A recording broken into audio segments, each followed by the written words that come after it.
Hey everybody. Well, I kind of struggled on whether to make this video or not for a couple reasons, mainly because this Lego set here, it's been out for a while and there's probably a million reviews of it on YouTube, but I went ahead and did it anyway for a couple reasons. But first of all, this is set number 75312 and it has 593 pieces. So this is Boba Fett's Starship, or at least that's what they're calling it on here. We all know it as the Slave One.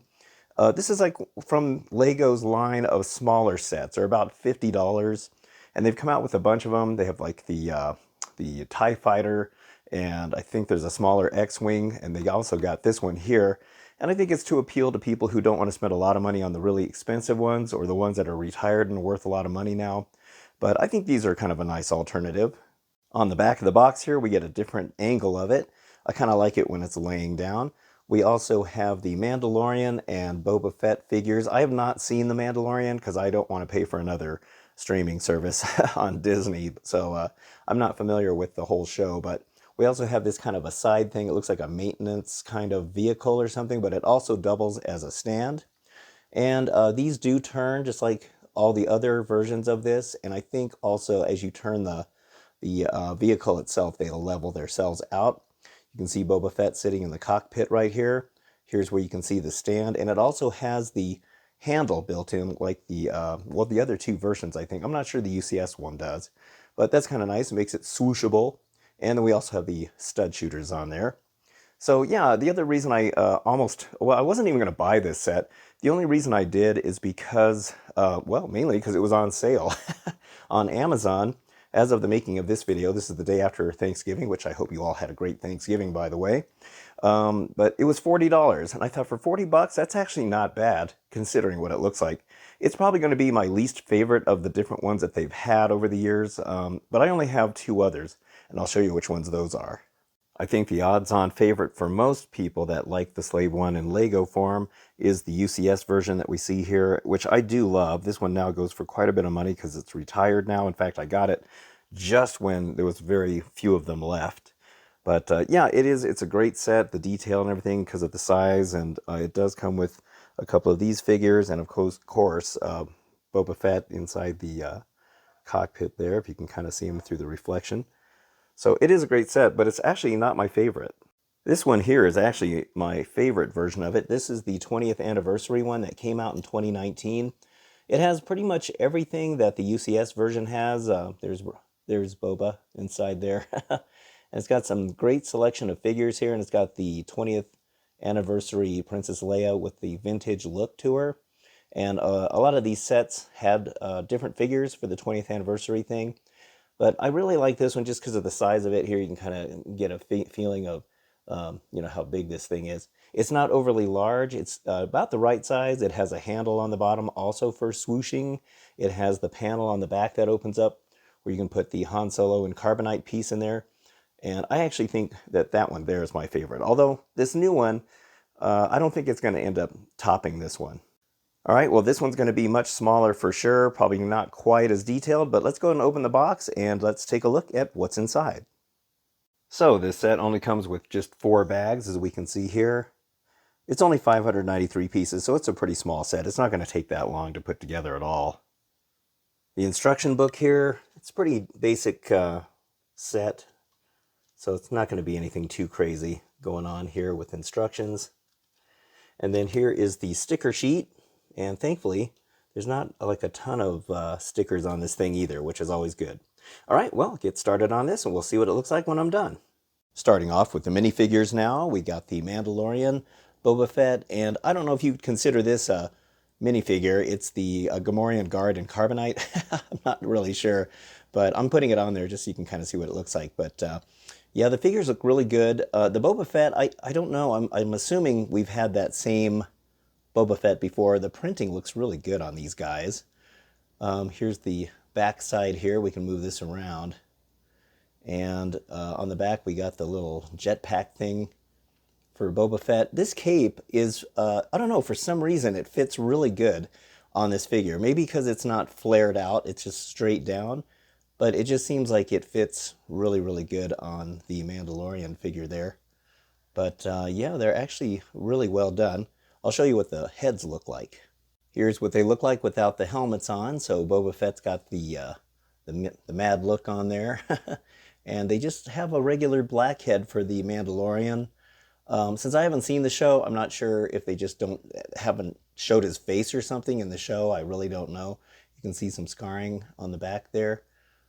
So yeah, I don't know what the deal is with that, but he does just come with a black head on there. But, you know, it's pretty cool. I really love the printing on the Mandalorian because it's got that silver look to it. All right, let's take a look at the ship. And here is the Slave One all complete now, and you know what? This looks pretty good. I'm actually pleasantly surprised at the way this turned out. For whatever reason, I was thinking because of the smaller stature and size of it, it wasn't going to look that good, but I think they really pulled it off, considering, you know, the dimensions of this thing. I mean, here you can see how small it actually is. I mean, dare I say it's kind of cute? I mean, it kind of is. It's kind of a cute version of the Slave One. They got a surprising amount of detail on it. I think the proportions on it are pretty well done. These things, the wing things, I'm not sure what these are, these little stabilizer things. They might be, I don't know, they might stick out a little far. I don't know, I'm not really an expert on this ship, but I still think it looks pretty cool. Let me give you some close-ups of it.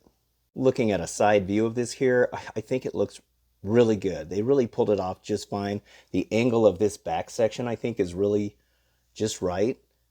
And I didn't think it was going to be, you know, looking this good for whatever reason. Now, let's look at the side here. You can see the use of the stickers, which gives it the weathered look on there.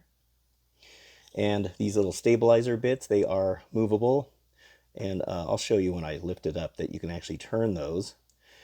These little curved pieces, these green ones right here, I didn't know they came in that size. For some reason, I've only ever seen them on the large size. I don't think those are new. So I guess maybe I just never bought any Lego sets that had those. So I was kind of surprised to see that. These are the stud shooters right there. Now these stickers up here on the spine of the back of it here were a little tricky to put on. Now this is a solid green piece, but this one here and this one, you have to make sure that you have them centered on this curve, and you got to make sure that not only are they centered, you know, up and down, but also this way, because you don't want them to hang down too low on one side, and then the other side's really high. So you have to kind of keep, you know, putting it on and then taking it off and trying to get it just right. So they were a little bit tricky, but once you get them on there, you know, they're pretty decent. These guns are made of several pieces back here. Here is the back where they use the little angled grill pieces, which looks really good. There's that cargo bay. I'll show you that in just a second. This side here is pretty much the mirror image of the other side. And there's some more stickers there for the weathering. And then, let me see, I do need to point out that I did have one thing that was kind of screwed up on this, and I'll show you what I'm talking about. Looking at the instructions here, in this stage, number 36, now, you're supposed to have these two pieces where they got the 3 studs on it, but Lego goofed. They actually gave me the one that's only got 2 studs, so it looks like that. And I looked all over and I couldn't find it, and I realized, well, I got 2 extra, the ones that have the 2 studs, and they just screwed up. So I had to, they're supposed to go right here. So I had to modify that in the front here. I ended up using the 2 that they gave me that has the 2 studs, and then I just put a single 1x1 stud right there, the squared off ones, just to kind of finish that off. So it does change the angle when you look at it from this way, but nobody's going to notice it. It's on the bottom, so I guarantee that nobody's really going to notice it. But that was kind of weird. I've had that happen before where they've screwed up and given me the wrong pieces before. I guess it does happen when you're dealing with thousands of pieces. Now, this is another cool feature back here. First of all, the bottom, I don't think I showed you that yet. I love the little details of the engines and thrusters down there. Now this little bit right here, that's the little handle that you can just grip it right here, pull this out. It's a very simple thing. And then when you grip it like this, now you can hold it just like that. So let me zoom out just a bit here. Now you can kind of see how this looks. So now you can swoosh it around and act like it's flying around, which is really cool. Now those little stabilizer things, let me see if I can get them. See how the little stabilizer bits here on the side, if you move it like this, see how they also move like that as well. And just about every one of these Slave ones have that feature, but it's pretty neat that they somehow managed to, you know, do the weight so that they will turn like that. And I think in the UCS version, Boba Fett also turns along with it. But I thought that was kind of neat. And this handle is really great. And when you're done, you just put it right back in there like this, and you don't even hardly know that it's there. Very, very cool. Here on the cockpit now, you can actually just open this door like this, just on a simple hinge on the front right there. There's just a little bit of detail right here for the dashboard, so to speak, the control panel. But you do have Boba Fett sitting in here. Let me bend his legs so that he's in the sitting position. And at least in the instructions, they show that he sits right here. So you just put him on here. And I think he's supposed to go further in. So it's kind of weird because really he's not looking at the control panel when he's in there.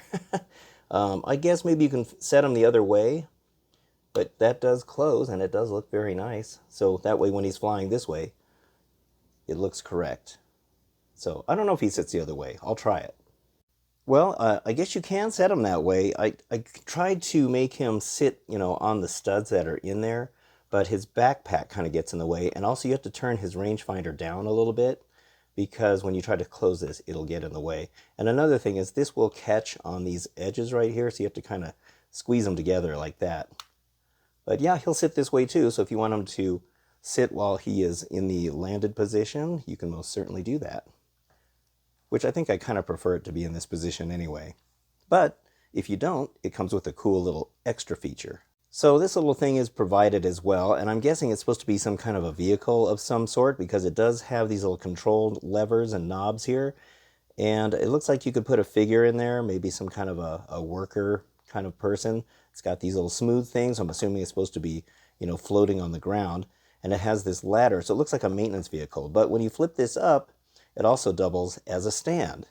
All right, so when you have the ladder up like that, you look on the bottom here, there's a little tile right here that acts as a stopper, and you just place this bottom into this little corner right there.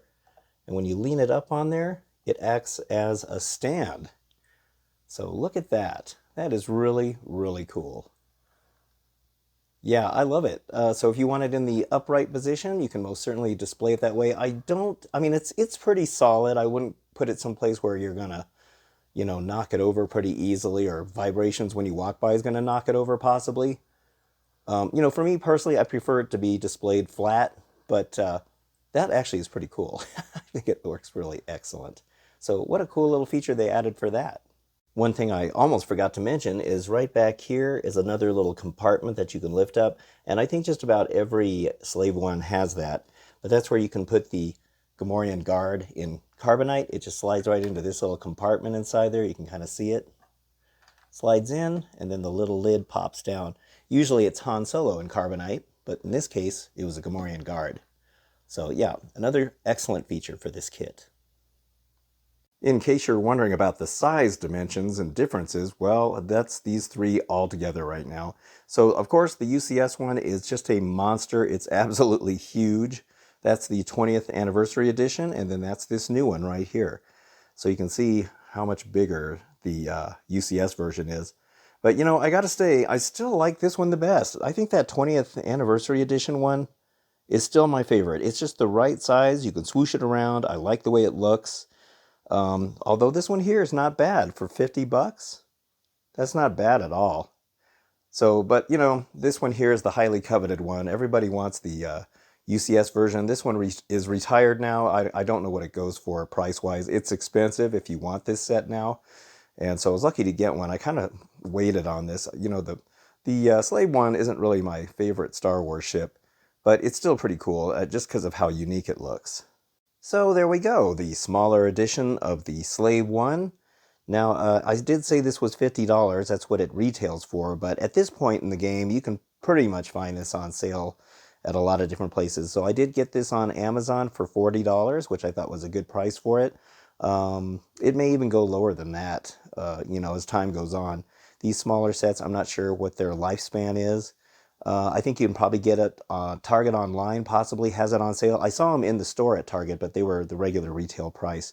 But if you can get it for $40, it's even better. I'd say $50 might be a little bit high for this, but it does have almost 600 pieces. I don't know. I'm not really sure the price per piece kind of person of figuring that kind of stuff out, but I think for 40 bucks, that's actually a really good price on this, and you really can't go wrong. Well, anyway, I hope you enjoyed this video, and I hope you enjoyed the review. And if you did, don't forget to hit the like button, and also subscribe too. I'd really appreciate that. So thank you so much for watching. I always appreciate that. And I'll see you on the next video. So thanks again, and have a good one.